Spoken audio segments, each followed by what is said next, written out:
Some people enter your life without warning and leave before you realize how deeply they mattered. Sometimes it's not years or months that change you. Sometimes it's a single night, a single conversation, or a stranger you were never meant to meet again. What if the love of your life was someone you met only once, on a bus, and let walk away? If you believe that love can appear in the most unexpected moments, then stay with me. And before the story unfolds, take a second to like this video, share it with someone who believes in fate, subscribe to The Spoken Pen, and tell us in the comments which part of the world you're watching from. Now, let me tell you about the bus ride that was never supposed to matter. The bus left the station at exactly 11:47 p.m., its engine humming steadily as it rolled onto the highway. Inside, the air smelled faintly of worn fabric, old coffee, and rain-soaked jackets. It was late October, the kind of night where the cold hadn't fully arrived yet, but promised it soon would. Outside the window, streetlights stretched into glowing lines, carrying people who were either running from something or quietly moving toward it. Ethan sat alone in seat 14, staring straight ahead. He hadn't planned to be on this bus. In fact, nothing about the last 2 days had gone according to plan. His phone vibrated softly in his pocket, but he ignored it. He already knew who it was. His mother. His sister. People asking how he was doing when the truth was he didn't know how to answer. At 32 years old, for the first time in his adult life, Ethan had no idea what came next. The bus stopped again, and the doors opened with a sharp hiss. Cold air rushed in, followed by a woman dragging a small suitcase behind her. She wore a dark green coat that looked slightly too big, the sleeves pulled down over her hands.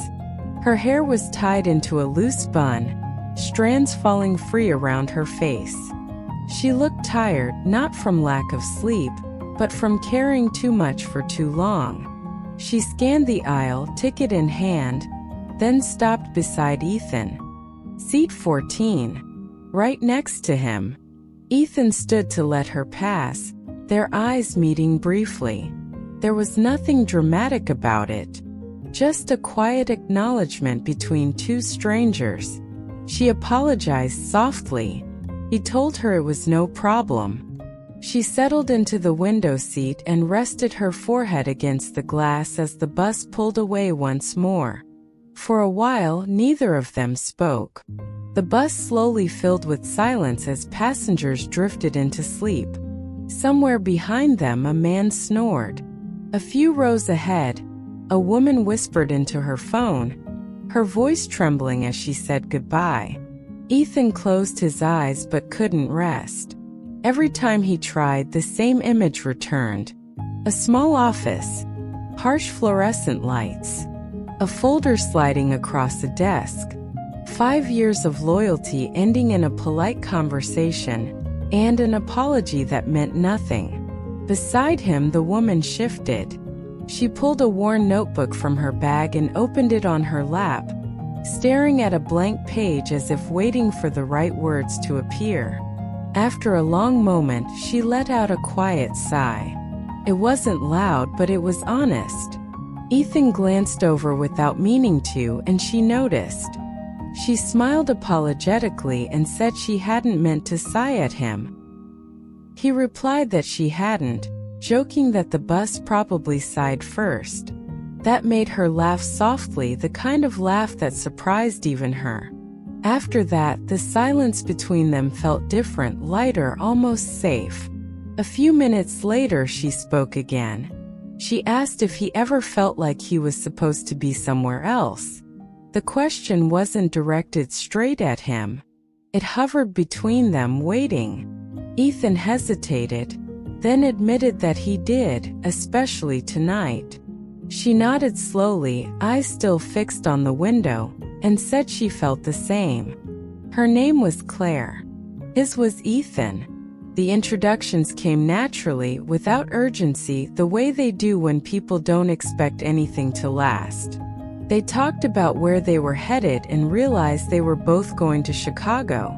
The coincidence caught them off guard. As the miles passed, the conversation deepened. Claire spoke about leaving a job she no longer recognized herself in, unsure whether quitting or walking away was the right word. Ethan told her he had just been laid off. Same city, same bus, same week falling apart. It felt strangely comforting to share that moment with someone who didn't try to fix it. They talked about childhood memories, music they still listened to when no one was around, and the people they once believed they would become. Claire mentioned a list on her phone titled, "Things I Thought I'd Have Figured Out by 30. When Ethan asked what was on it, she smiled sadly and said everything.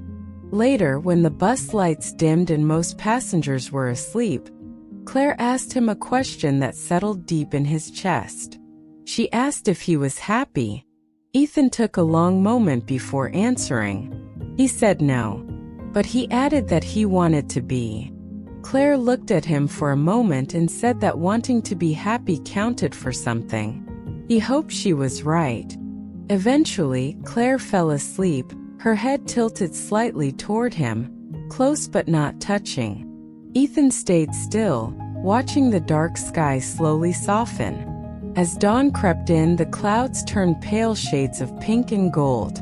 That was when he realized something that startled him. He didn't know her last name. He didn't have her number. And yet, this short conversation felt more meaningful than many relationships he had known. When the bus finally pulled into the Chicago terminal, people stirred awake. Bags zipped. Phones lit up. Claire woke suddenly and smiled when she realized they had arrived. They stood together in the aisle, surrounded by strangers, reality rushing back in. This was the end of the road. She told him to take care of himself. He told her the same. Then she stepped off the bus and disappeared into the crowd. Ethan told himself it was fine. He told himself it was just one night. He told himself this wasn't the beginning of anything. Then his phone vibrated. An unknown number. A message appeared on the screen. Claire said she had forgotten to say something. Before he could reply, another message came through. She wrote that maybe some people were only meant to meet once. Ethan stopped walking. He stared at the screen, his heart pounding. And for the first time that night, he wondered what would happen if she was wrong. Ethan stood still in the middle of the terminal, people moving around him like a river while he stared at his phone. Claire's message glowed on the screen, simple and uncertain. Maybe some people are only meant to meet once. For a few seconds he didn't move. He didn't type. He didn't breathe properly. He just stood there, trying to decide whether this moment mattered enough to change something. Then his fingers moved. He typed a single line. Or maybe some people meet once because they're supposed to meet again. The reply didn't come immediately. He waited. Nothing. He slipped the phone into his pocket, unsure whether he had said too much or not enough, and walked out into the cold Chicago air, telling himself not to expect anything. Hours passed. Then his phone buzzed. "I was hoping you'd say that." That was it. No long messages. No explanations. Just a quiet opening. They started talking. First it was simple.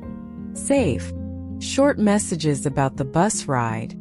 About how strange it felt to go back to normal life after something that felt oddly meaningful. They didn't rush into anything. They didn't define anything. They just kept talking. Days turned into weeks. Weeks turned into months.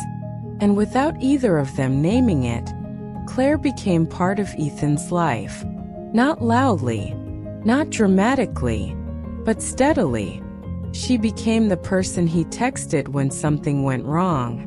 the person he shared small wins with, the person who knew his moods by the tone of his messages. He learned when she needed space and when she needed reassurance. She learned when he was pretending to be okay and when he actually was. They didn't talk about love.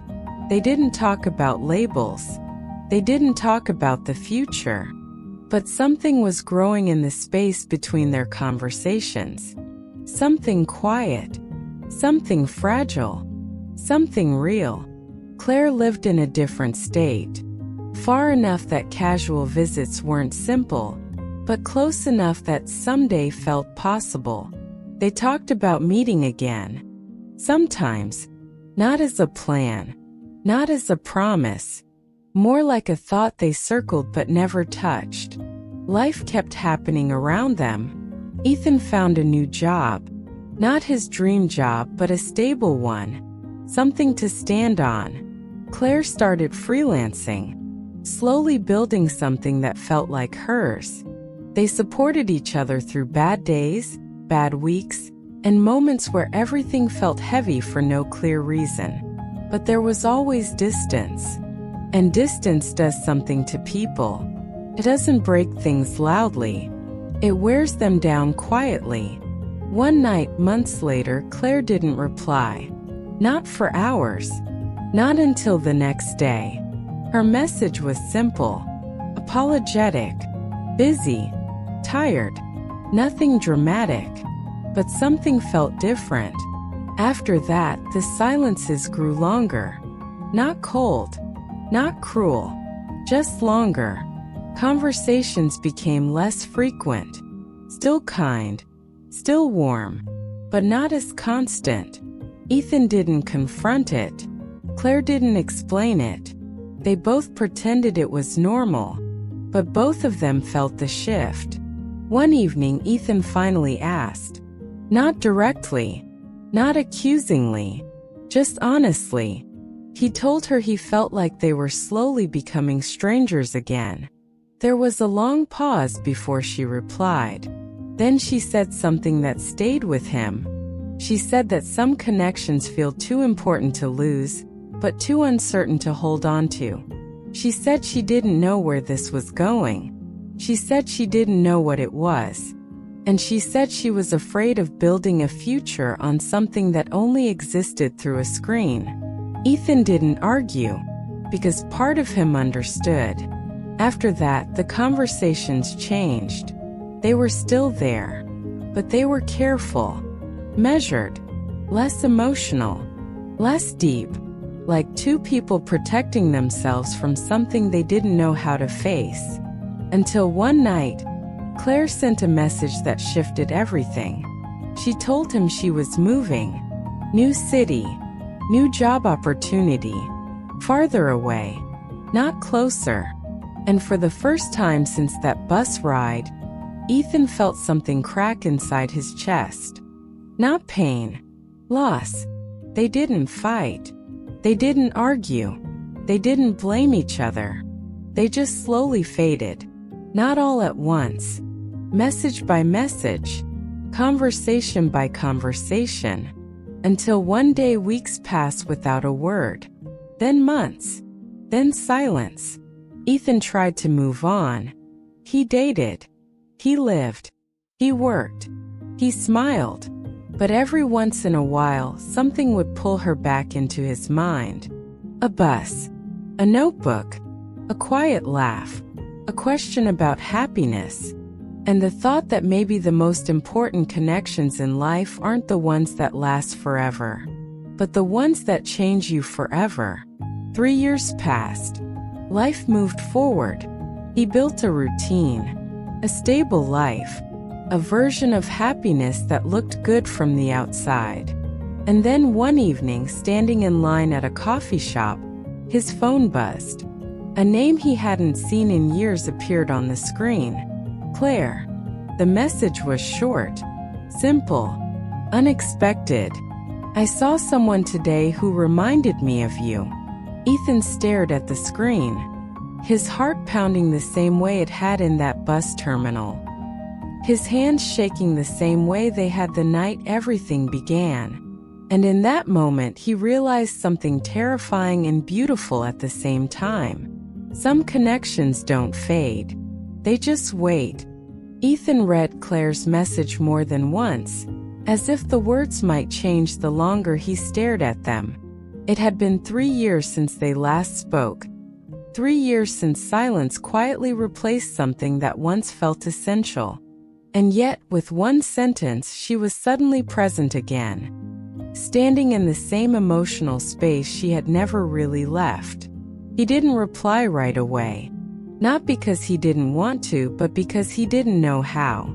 There were 100 things he could say, questions he wanted to ask, emotions he hadn't allowed himself to feel in years. But instead, he typed something simple, something safe. He told her he hoped she was doing well. Her reply came quickly. She said she was in the city, not permanently, just visiting, for work. And she added that she understood if he didn't want to meet. Ethan stared at that sentence for a long time, because the truth was he did want to meet. And the truth was he was afraid of what would happen if he did. They chose a coffee shop near the river. Neutral ground. Familiar but not intimate. A place where they could leave easily if things felt wrong. Ethan arrived early, his hands wrapped tightly around a paper cup he hadn't taken a sip from. He told himself this was just two people catching up, that whatever they once shared had settled safely into the past. Then he saw her. She walked in slowly, scanning the room, her hair shorter than he remembered, her posture more confident. She looked different, older, changed, and yet somehow exactly the same. Their eyes met, and for a moment everything else faded. She smiled first. Soft, careful, the kind of smile you give when you don't know what you're allowed to feel. They hugged briefly, politely, too politely for two people who once mattered to each other in ways they never fully understood. They sat. They talked. About work. About cities. About how strange it felt to be standing in the same place again after so much time had passed. They avoided the important things. First, Claire told him she had moved twice since they last spoke, that she liked the city she was in now, but still didn't feel rooted. Ethan told her about his job, his routine, the stability he had built. They spoke like people who had learned how to be careful with their words. Eventually, she asked him if he was happy. The same question. Different moment. He smiled, but the answer came slower. He said his life was good, that he had everything he once wanted. She nodded, accepting the answer for what it was. Then she admitted that she thought about him more than she ever expected to. Not every day, not even every week, but often enough that it surprised her. She said she wondered what would have happened if she hadn't been afraid back then. Ethan didn't interrupt, because he wondered the same thing. They walked by the river after the coffee cups were empty.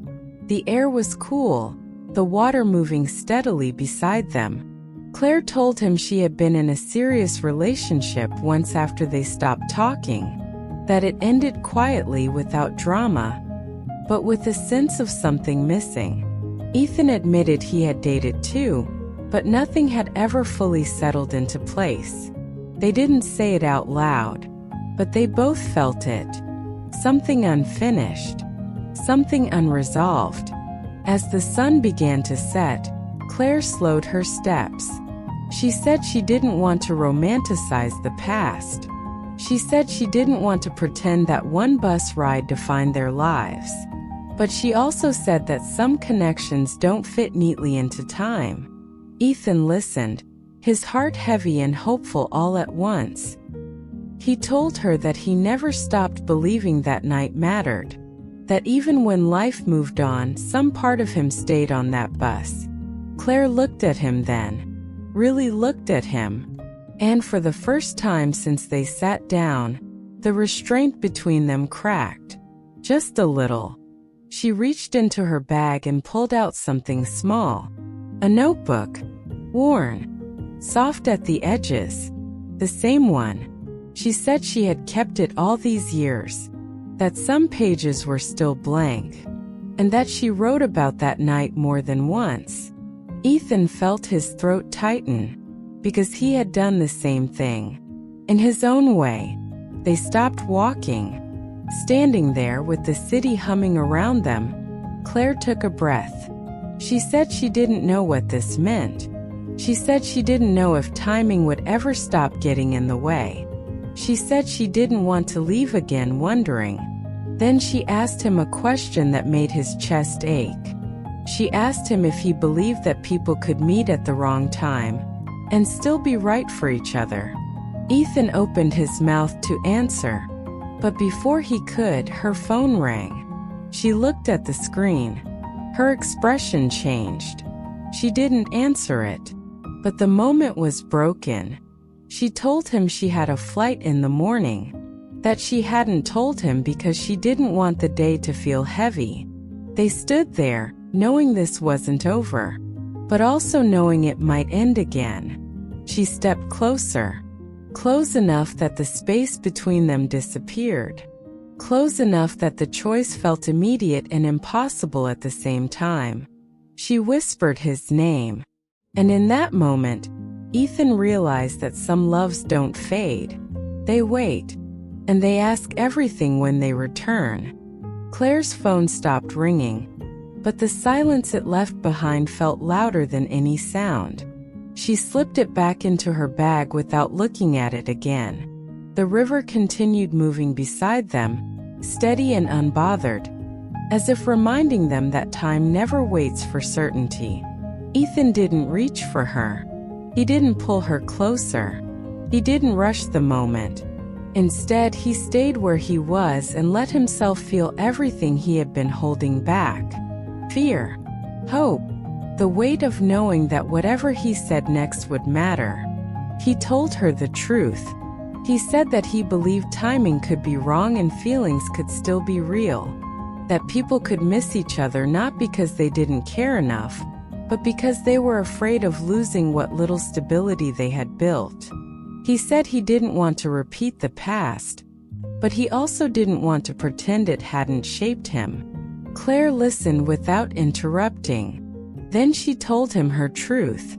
She said she had spent years convincing herself that distance made their connection unrealistic, that love needed geography to survive. But she admitted that no matter how far she moved, that night on the bus followed her. It became her quiet comparison, the moment she measured everything else against. Not because it was perfect, but because it was honest. They stood there, not touching, not rushing, letting the weight of those truths settle between them. Claire finally said she didn't want promises. She didn't want dramatic gestures or declarations that would fade under pressure. She wanted intention. She wanted effort. She wanted something that existed in real life, not just in memory. Ethan nodded, because he wanted the same thing. They didn't kiss by the river. They didn't say I love you. Instead, they did something far more important. They made a plan. Not a vague someday. Not an emotional maybe. A real plan. They agreed to start where they were, to see each other again before distance had the chance to take over. They agreed to be honest when fear showed up, instead of letting silence speak for them. They agreed to choose curiosity over assumptions, and effort over comfort. Claire smiled then. Not carefully, not cautiously, but freely. And Ethan realized that love didn't need fireworks to feel certain. Sometimes it just needed two people willing to stay. The next morning, he walked her to the terminal. There were no speeches, no last-minute doubts. Just a quiet understanding that this time was different because they were different. She hugged him longer than before, her arms wrapped tightly around him, her forehead resting against his shoulder. She told him she was glad they didn't let this become another what if. Ethan watched her walk through security, disappearing the same way she had 3 years earlier. But this time it felt different. This time it wasn't an ending. Weeks passed, then months. They learned the rhythm of each other's lives. The hard days, the busy weeks, the moments where effort mattered more than feelings. They visited, they argued, they adjusted, and slowly, without announcing it, they built something real. Not perfect, but present. One evening, years later, Ethan found himself on another bus. Different city, different season, same quiet hum of the engine. Claire sat beside him, her head resting lightly on his shoulder as she slept, a familiar notebook tucked into her bag. He looked down at her and smiled, because some people are only meant to meet once. And some people meet once so they can recognize each other when it finally matters. If this story moved you, take a moment to like, share, and subscribe to The Spoken Pen for more quiet, meaningful stories about love, timing, and human connection. And tell us in the comments, have you ever met someone who changed you, even briefly?